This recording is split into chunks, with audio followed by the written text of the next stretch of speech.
ಜಗತ್ತಿನ ಅತಿಶ್ರೇಷ್ಠ ಕಥೆ ಕಲ್ಪನೆಯಿಂದ ಹುಟ್ಟಿದ್ದಲ್ಲ, ಬದಲಿಗೆ ಕರುಣೆಯಿಂದ ಹುಟ್ಟಿದ್ದು ಅಂದ್ರೆ ಹೇಗಿರುತ್ತೆ? ರಾಮಾಯಣ ಅನ್ನೋದು ಒಂದು ಪವಿತ್ರ ಗ್ರಂಥ, ಒಂದು ಪರಂಪರೆ, ಕೋಟ್ಯಾಂತರ ಮನೆಗಳಲ್ಲಿ ಪೂಜೆಗೊಳ್ಳೋ ಶಕ್ತಿ ಆಗೋಕ್ಕೂ ಮುಂಚೆ ಅದು ಶುರುವಾಗಿದ್ದು ಒಬ್ಬ ಋಷಿಯ ಹೃದಯವನ್ನೇ ಕಲಕಿದ ಒಂದೇ ಒಂದು ನೋವಿನ ಕ್ಷಣದಲ್ಲಿ. ಹೌದು, ಇದು ಬರೀ ಶ್ರೀರಾಮನ ಕಥೆಯಲ್ಲ ಅನ್ಸುತ್ತೆ, ಇದು ಧರ್ಮಕ್ಕೆ ಒಂದು ಧ್ವನಿ ಸಿಕ್ಕ ಕಥೆ. ಇವತ್ತು ನಾವು ರಾಮಾಯಣದ ಮೂಲ, ಅದರ ಹುಟ್ಟಿನ ಹಿಂದಿನ ಕಥೆ ಮತ್ತು ಜಗತ್ತಿನ ಮೊದಲ ಕವಿಯಾದ ವಾಲ್ಮೀಕಿಯ ಪಯಣದ ಬಗ್ಗೆ ಸ್ವಲ್ಪ ಆಳವಾಗಿ ನೋಡೋಣ. ಖಂಡಿತ. ಆದರೆ ನಾವು ಶುರು ಮಾಡೋಕು ಮುಂಚೆ ಒಂದು ಬಹಳ ಮುಖ್ಯವಾದ ವಿಷಯವನ್ನ ಸ್ಪಷ್ಟಪಡಿಸಬೇಕು. ಓಕೆ. ಸಾಮಾನ್ಯವಾಗಿ ರಾಮಾಯಣವನ್ನ ಪುರಾಣ ಅಂತಾರೆ, ಆದ್ರೆ ಸಂಪ್ರದಾಯದ ಪ್ರಕಾರ ರಾಮಾಯಣ ಪುರಾಣವಲ್ಲ, ಅದು ಇತಿಹಾಸ. ಇತಿಹಾಸ ಅಂದ್ರೆ ಹಿಸ್ಟ್ರಿ ಅಂತನಾ? ಹೌದು, ಇತಿಹಾಸ ಅಂದ್ರೆ ಹೀಗೆಯೇ ನಿಜವಾಗಿ ನಡೆದಿತೋ ಅಂತ ಅರ್ಥ. ಇದೊಂದು ಕಾಲ್ಪನಿಕ ಕಥೆಯಲ್ಲ, ಬದಲಿಗೆ ನಡೆದ ಘಟನೆಗಳ ಮೇಲೆ ಆಧಾರಿತವಾದ ಒಂದು ನೈತಿಕ ಆಧ್ಯಾತ್ಮಿಕ ದಾಖಲೆ ಅನ್ನೋ ನಂಬಿಕೆ. ಓ, ಇದು ಬಹಳ ಮುಖ್ಯವಾದ ವ್ಯತ್ಯಾಸ. ಇದನ್ನ ರಚಿಸಿದ್ದು ಮಹರ್ಷಿ ವಾಲ್ಮೀಕಿ. ಅದಕ್ಕೆ ಅವರನ್ನ ಆದಿಕವಿ ಅಂತಾರೆ, ಅಂದ್ರೆ ಮಾನವ ಕುಲದ ಮೊದಲ ಕವಿ. ಸೊ ಈ ಇತಿಹಾಸ ಅನ್ನೋ ಚೌಕಟ್ಟು ಇದೆಯಲ್ಲ, ಇದು ಇಡೀ ಕಥೆಗೆ ಒಂದು ವಿಶೇಷವಾದ ಘನತೆಯನ್ನ ಕೊಡುತ್ತೆ. ಹಾಗಾದ್ರೆ ನಾವು ಇದನ್ನ ಕೇವಲ ಒಂದು ಕಥೆಯಾಗಿ ನೋಡಬಾರ್ದು, ಬದಲಿಗೆ ಒಂದು ನಡೆದ ಘಟನೆಯ ದಾಖಲೆಯಾಗಿ ನೋಡಬೇಕು ಅಂತ. ಸರಿ. ಹಾಗಾದ್ರೆ ಈ ಆದಿಕವಿ ವಾಲ್ಮೀಕಿ ಅವರು ಹುಟ್ಟನಿಂದಲೇ ಋಷಿಯಾಗಿದ್ರಾ? ವಾಲ್ಮೀಕಿ ಅನ್ನೋ ಹೆಸರು ಬರೋಕ್ಕೂ ಮುಂಚೆ ಅವರ ಹೆಸರು ರತ್ನಾಕರ. ರತ್ನಾಕರ? ಹೌದು. ಅವರು ಋಷಿ ಆಗಿರ್ಲಿಲ್ಲ, ಕಾಡಿನಲ್ಲಿ ವಾಸಿಸ್ತಿದ್ದ ಒಬ್ಬ ದರೋಡೆಕೋರ. ದಾರಿಯಲ್ಲಿ ಹೋಗೋ ಪ್ರಯಾಣಿಕರನ್ನ ಲೂಟಿ ಮಾಡಿ ಹಿಂಸೆ ಕೊಟ್ಟು ಜೀವನ ಸಾಗಿಸ್ತಿದ್ದ. ಒಬ್ಬ ದರೋಡೆಕೋರ ಇಷ್ಟು ದೊಡ್ಡ ಮಹಾಕಾವ್ಯವನ್ನ ಬರದ ಅಂದ್ರೆ ನಂಬೋಕೆ ಕಷ್ಟ ಆಗತ್ತೆ. ಆತನ ಮನಸ್ಥಿತಿ ಹೇಗಿತ್ತು? ಅಂದ್ರೆ ತಾನ್ ಮಾಡ್ತಿರೋದು ತಪ್ಪು ಅಂತ ಆತನ್ಗೆ ಅನಿಸ್ತಿರ್ಲಿಲ್ವಾ? ಬಹುಶಃ ಇಲ್ಲ. ಆತನ ದೃಷ್ಟಿಯಲ್ಲಿ ತಾನು ಮಾಡ್ತಿದ್ದ ಕೃತ್ಯಗಳು ತನ್ನ ಕುಟುಂಬವನ್ನ ಪೋಷಿಸ್ಲಿಕ್ಕಾಗಿ ಮಾತ್ರ. ಓಕೆ, ಒಂದು ಸಮರ್ಥನೆ ಇತ್ತು. ಹೌದು, ಹೆಂಡತಿ, ಮಕ್ಕಳು, ತಂದೆ ತಾಯಿ ಅವರೆಲ್ಲರ ಹೊಟ್ಟೆ ತುಂಬಿಸೋದು ತನ್ನ ಕರ್ತವ್ಯ. ಅದಕ್ಕಾಗಿ ಯಾವ ದಾರಿ ಹಿಡಿದ್ರೂ ಸರಿ ಅಂತ ಆತ ನಂಬಿದ್ದ. ಅವನಿಗೆ ನೈತಿಕತೆಗಿಂತ ಕುಟುಂಬದ ಜವಾಬ್ದಾರಿ ದೊಡ್ಡದಾಗಿ ಕಾಣುತ್ತಿತ್ತು. ಆದ್ರೆ ಇಲ್ಲೇ ಕಥೆಗೆ ಒಂದು ದೊಡ್ಡ ತಿರುವು ಸಿಗೋದು. ದೇವಋಷಿ ನಾರದರ ಪ್ರವೇಶ. ಎಕ್ಸಾಕ್ಟ್ಲಿ. ಒಂದು ದಿನ ನಾರದರು ರತ್ನಾಕರನಿಗೆ ಸಿಗ್ತಾರೆ. ರತ್ನಾಕರ ಎಂದಿನಂತೆ ಅವರನ್ನ ಅಡ್ಡಗಟ್ಟಿ ಲೂಟಿ ಮಾಡಕ್ ಪ್ರಯತ್ನಿಸ್ತಾನೆ. ಆವ ನಾರದರು ಬಹಳ ಶಾಂತವಾಗಿ ಒಂದು ಸರಳವಾದ ಆದ್ರೆ ಅತ್ಯಂತ ತೀಕ್ಷ್ಣವಾದ ಪ್ರಶ್ನೆನ ಕೇಳ್ತಾರೆ. ಏನು ಅಂತ? ರತ್ನಾಕರ, ನೀನು ಈ ಎಲ್ಲಾ ಪಾಪಗಳನ್ನ ನಿನ್ನ ಕುಟುಂಬಕ್ಕೋಸ್ಕರ ಮಾಡ್ತಿದ್ಯಾ, ಒಳ್ಳೇದು. ಆದ್ರೆ ಈ ಪಾಪದ ಫಲವನ್ನ, ಅದರ ಜವಾಬ್ದಾರಿಯನ್ನ ನಿನ್ನ ಕುಟುಂಬದವರು ನಿನ್ ಜೊತೆ ಹಂಚ್ಕೊಳ್ತಾರಾ? ಇದು ಕೇಳೋಕೆ ಸರಳವಾದ್ರೂ ಅದರ ಹಿಂದಿನ ಅರ್ಥ ಬಹಳ ಆಳವಾಗಿದೆ. ರತ್ನಾಕರನ ಇಡೀ ಜೀವನದ ತತ್ವವನ್ನೇ ಪ್ರಶ್ನಿಸುವಂತಹ ಮಾತು. ಆತ ಏನು ಉತ್ತರ ಕೊಟ್ಟ? ರತ್ನಾಕರನಿಗೆ ಸಂಪೂರ್ಣ ಆತ್ಮವಿಶ್ವಾಸ. ಆತ ನಗ್ತಾ, ಖಂಡಿತ ಹಂಚ್ಕೊಳ್ತಾರೆ, ನಾನಿದನ್ನ ಮಾಡ್ತಿರೋದೇ ಅವ್ರಿಗೋಸ್ಕರ ಅಂದ್ಮೇಲೆ ಅವ್ರು ಯಾಕೆ ಹಂಚ್ಕೊಳ್ಳಲ್ಲ ಅಂತಾನೆ. ಆಗ ನಾರದರು, ಹಾಗಾದ್ರೆ ಹೋಗಿ ಅವರನ್ನೇ ಕೇಳಿ ಬಾ, ಅಲ್ಲಿವರೆಗೂ ನಾನಿಲ್ಲೇ ಕಾಯ್ತೀನಿ ಅಂತಾರೆ. ನಾನು ಊಹಿಸ್ತಿದ್ದೀನಿ ರತ್ನಾಕರ ಮನೆಗೆ ಹೋದಾಗ ಅವನಿಗೆ ಆಘಾತ ಕಾದಿತ್ತು ಅಂತ. ದೊಡ್ಡ ಆಘಾತ. ಆತ ಆತ್ಮವಿಶ್ವಾಸದಿಂದ ಮನೆಗೆ ಹೋಗಿ ಮೊದಲು ತನ್ನ ಹೆಂಡತಿಯನ್ನ ಕೇಳ್ತಾನೆ. ಅವಳೇನ್ ಹೇಳ್ದಿರು? ಅವಳು ಸ್ಪಷ್ಟವಾಗಿ ಹೇಳ್ತಾಳೆ, ನಿಮ್ಮನ್ನ ಪೋಷಿಸೋದು ನನ್ನ ಧರ್ಮ, ಆದ್ರೆ ನೀವು ಮಾಡುವ ಪಾಪಕ್ಕೂ ನನಗೂ ಸಂಬಂಧ ಇಲ್ಲ, ಅದರ ಫಲವನ್ನ ನೀವೇ ಅನುಭವಿಸ್ಬೇಕು. ಅಯ್ಯೋ. ಆಮೇಲೆ ಮಕ್ಕಳನ್ನ, ತಂದೆ ತಾಯಿಯನ್ನ ಕೇಳ್ತಾನೆ. ಎಲ್ಲರ ಉತ್ತರ ಒಂದೇ ಆಗಿತ್ತು, ನಿನ್ನ ಕರ್ತವ್ಯ ನೀನು ಮಾಡ್ತಿದ್ಯಾ, ಆದ್ರೆ ನಿನ್ನ ಪಾಪಗಳಿಗೆ ನೀನೇ ಜವಾಬ್ದಾರ. ಅಬ್ಬಾ, ತಾನು ಯಾರಿಗೋಸ್ಕರ ಇಡೀ ಜೀವನವನ್ನೇ ಪಣಕ್ಕಿಟ್ಟಿದ್ನೋ ಅವರೇ ತನ್ನ ಜೊತೆ ನಿಲ್ಲೋದಿಲ್ಲ ಅನ್ನೋ ಸತ್ಯ ತಿಳಿದಾಗ ಆ ಕ್ಷಣದಲ್ಲಿ ಅವನಿಗೆ ಹೇಗಾಗಿರ್ಬೇಟ? ಇಡೀ ಪ್ರಪಂಚವೇ ತಲೆ ಕೆಳಗಾದಾಗೆ. ನಿಖರವಾಗಿ ಅವನ ಜೀವನದ ಅಡಿಪಾಯವೇ ಕುಸಿದುಬಿಡ್ತು. ಆ ನಂಬಿಕೆನೆ ಹುಸಿಯಾದಾಗ ಬರುವ ಆ ಒಂಟಿತನದ ಭಾವನೆ ಇದೆಯಲ್ಲ, ಅದು ಭಯಾನಕ. ಹೌದು, ತಾನು ನಂಬಿದ್ದೆಲ್ಲವೂ ಸುಳ್ಳು ಅಂತ ಗೊತ್ತಾದಾಗ ಅವನು ಸಂಪೂರ್ಣವಾಗಿ ಭಾಂಗಿ ಹೋಗ್ತಾನೆ. ಓಡಿ ಬಂದು ನಾರದರ ಕಾಲುಗಳಿಗೆ ಬಿದ್ದು, ನನ್ನ ಬದುಕು ವ್ಯರ್ಥವಾಯಿತು, ನನಗೆ ದಾರಿ ತೋರಿ ಅಂತ ಬೇಡ್ಕೊಳ್ತಾನೆ. ಅವನ ಅಹಂಕಾರ, ಅವನ ಸಮರ್ಥನೆ ಎಲ್ಲವೂ ಆ ಒಂದು ಕ್ಷಣದಲ್ಲಿ ಕರಗಿ ಹೋಗುತ್ತೆ. ಅಲ್ಲಿಂದ ಅವನ ಪರಿವರ್ತನೆಯ ಪ್ರಕ್ರಿಯೆ ಶುರುವಾಗತ್ತೆ. ಹೌದು, ಆಗ ನಾರದರು ಅವನಿಗೆ ರಾಮನಾಮವನ್ನ ಜಪಿಸಲು ಹೇಳ್ತಾರೆ. ಆದ್ರೆ ಅಲ್ಲೂ ಒಂದು ಸಮಸ್ಯೆ ಆಗತ್ತಲ್ವಾ? ಅವನು ಎಷ್ಟೇ ಪ್ರಯತ್ನಿಸಿದ್ರೂ ರಾಮ ಅಂತ ಹೇಳೋಕ್ಕಾಗಲ್ಲ. ಹೌದು, ಅವನ ಪಾಪದ ಹೊರೆ ಎಷ್ಟಿತ್ತಂದ್ರೆ ಅವನ ಬಾಯಿಂದ ರಾಮ ಅನ್ನೋ ಪವಿತ್ರ ನಾಮ ಹೊರಡೋದೇ ಇಲ್ಲ. ಆಗ ನಾರದರು ಉಪಾಯವಾಗಿ ಮರ ಮರ ಅಂತ ಜಪಿಸುವಂತಾರೆ. ಓ ಹಾಗೆ. ರತ್ನಾಕರ ಅದನ್ನೇ ಶ್ರದ್ಧೆಯಿಂದ ಜಪಿಸೋಕೆ ಶುರು ಮಾಡ್ತಾನ. ಇಲ್ಲೊಂದು ಸ್ವಾರಸ್ಯಕರವಾದ ವಿಷಯ ಇದೆ. ಮರ ಮರ ಅಂತ ನಿರಂತರವಾಗಿ ವೇಗವಾಗಿ ಹೇಳಿದಾಗ ಅದು ತಾನಾಗೇ ರಾಮ ರಾಮ ಅಂತ ಕೇಳಿಸುತ್ತೆ. ಇದು ಕೇವಲ ಒಂದು ಧ್ವನಿ ಆಟವಾ ಅಥವಾ ಇದರಿಂದ ಬೇರೆ ಏನಾದ್ರೂ ಆಧ್ಯಾತ್ಮಿಕ ಅರ್ಥ ಇದೆಯಾ? ಇದು ಕೇವಲ ಧ್ವನಿ ಆಟವಲ್ಲ, ಇದು ಪರಿವರ್ತನೆಯ ಒಂದು ಸುಂದರ ರೂಪಕ.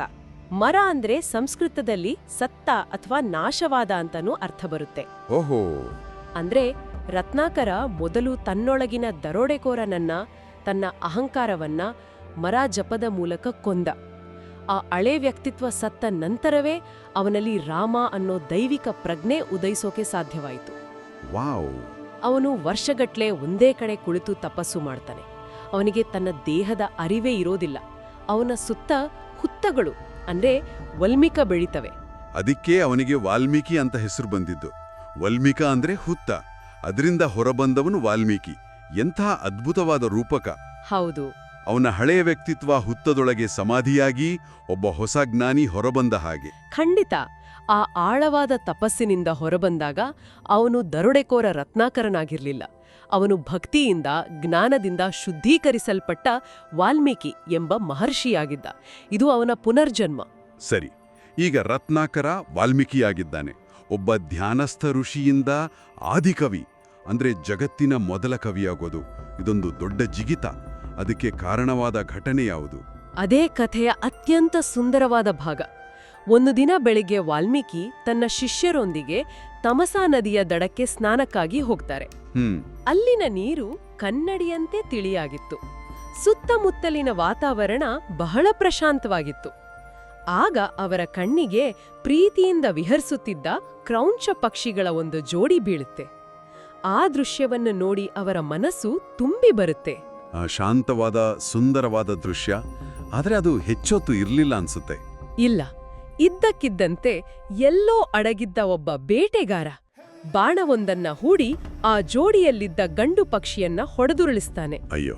ಅದು ರಕ್ತಸಿಕ್ತವಾಗಿ ಕೆಳಗೆ ಬಿದ್ದು ಒದ್ದಾಡ್ತೆ. ತನ್ನ ಸಂಗಾತಿಯ ಈ ಸ್ಥಿತಿಯನ್ನ ನೋಡಿದ ಹೆಣ್ಣು ಪಕ್ಷಿ ತಡೆಯಲಾರದ ದುಃಖದಿಂದ ಆಕ್ರಂದನ ಮಾಡಲು ಶುರು ಮಾಡುತ್ತೆ. ಅದರ ಆ ಚೀತ್ಕಾರ ಇಡೀ ಕಾಡನ್ನೇ ವ್ಯಾಪಿಸ್ತೆ. ಕೇಳೋಕೆ ಕಷ್ಟ ಆಗ್ತಿದೆ. ಆ ನೋವಿನ ದೃಶ್ಯ ವಾಲ್ಮೀಕಿ ಮೇಲೆ ಎಂಥ ಪರಿಣಾಮ ಬೀರಿರಬೇಕು. ಆ ಹೆಣ್ಣು ಪಕ್ಷಿಯ ಶೋಕ, ಅದರ ನೋವು ನೇರವಾಗಿ ವಾಲ್ಮೀಕಿಯ ಹೃದಯವನ್ನೇ ಇರಿಯುತ್ತೆ. ಅವರಲ್ಲಿ ಅಪಾರವಾದ ಕರುಣೆ ಮತ್ತು ಕೋಪ ಒಟ್ಟಿಗೆ ಉಕ್ಕಿ ಬರುತ್ತೆ. ಆ ತೀವ್ರವಾದ ಭಾವನೆಯ ಕ್ಷಣದಲ್ಲಿ ಅವರ ಅರಿವಿಲ್ಲದಂತೆಯೇ ಅವರ ಬಾಯಿಂದ ಶಾಪದ ರೂಪದಲ್ಲಿ ಕೆಲವು ಸಾಲುಗಳು ಹೊರಬರ್ತವೆ. ಮತ್ತು ಆ ಸಾಲುಗಳು ಸಾಮಾನ್ಯ ಮಾತುಗಳಾಗಿರ್ಲಿಲ್ಲಲ್ವಾ? ಖಂಡಿತ ಇಲ್ಲ. ಆಶ್ಚರ್ಯ ಅಂದ್ರೆ ಆ ಸಾಲುಗಳು ಒಂದು ನಿರ್ದಿಷ್ಟವಾದ ಲಯ ಮತ್ತು ಛಂದಸ್ಸಿನಲ್ಲಿದ್ದುವು. ಅದು ಅನುಷ್ಟುಪ್ ಛಂದಸ್ಸು. ಓ. ಆಕರಗಳ ಪ್ರಕಾರ ಮಾನವ ಇತಿಹಾಸದಲ್ಲಿ ಪ್ರಜ್ಞಾಪೂರ್ವಕವಾಗಿ ರಚನೆಯಾದ ಮೊದಲ ಶ್ಲೋಕ ಅದೇ. ಆ ಕ್ಷಣದಲ್ಲಿ ಶೋಕವೇ ಶ್ಲೋಕವಾಯಿತು. ಶೋಕದಿಂದ ಶ್ಲೋಕ. ವಾವ್. ಹೌದು. ನೋವು ಕಾವ್ಯವಾಗಿ ಮಾರ್ಪಟ್ಟಿತು. ಭಾವನೆಗೆ ಒಂದು ರೂಪ ಸಿಕ್ಕಿತು. ಧರ್ಮಕ್ಕೆ ಒಂದು ಅಭಿವ್ಯಕ್ತಿ ಸಿಕ್ಕಿತು. ಇದು ಅದ್ಭುತವಾದ ಸಂಗತಿ.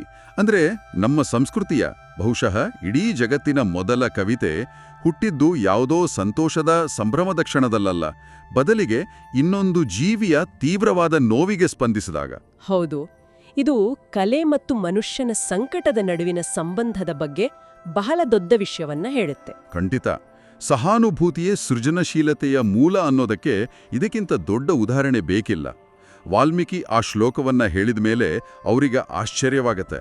ನನ್ನ ಬಾಯಿಂದ ಏನೇನು ಬಂತು ಅಂತ ಯೋಚಿಸ್ತಿರುವಾಗಲೇ ಅಲ್ಲಿ ದೈವಿಕ ಹಸ್ತಕ್ಷೇಪ ಆಗತ್ತೆ. ಸೃಷ್ಟಿಕರ್ತನಾದ ಬ್ರಹ್ಮದೇವನೇ ಪ್ರತ್ಯಕ್ಷನಾಗ್ತಾನೆ. ಹೌದು.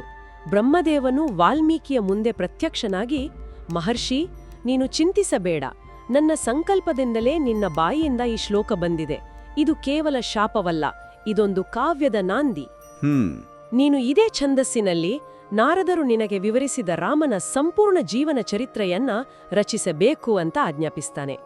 ಆ ಆಜ್ಞೆಯಲ್ಲಿ ಒಂದು ನಿರ್ದಿಷ್ಟವಾದ ಸೂಚನೆ ಇತ್ತು. ಉತ್ಪ್ರೇಕ್ಷೆ ಇಲ್ಲದೆ ನಡೆದಂತೆಯೇ ಬರೀಬೇಕು ಅನ್ನೋದು. ಯಾಕೆ ಆ ನಿಯಮ ಅಷ್ಟು ಮುಖ್ಯವಾಗಿತ್ತು? ಬಹಳ ಒಳ್ಳೆಯ ಪ್ರಶ್ನೆ.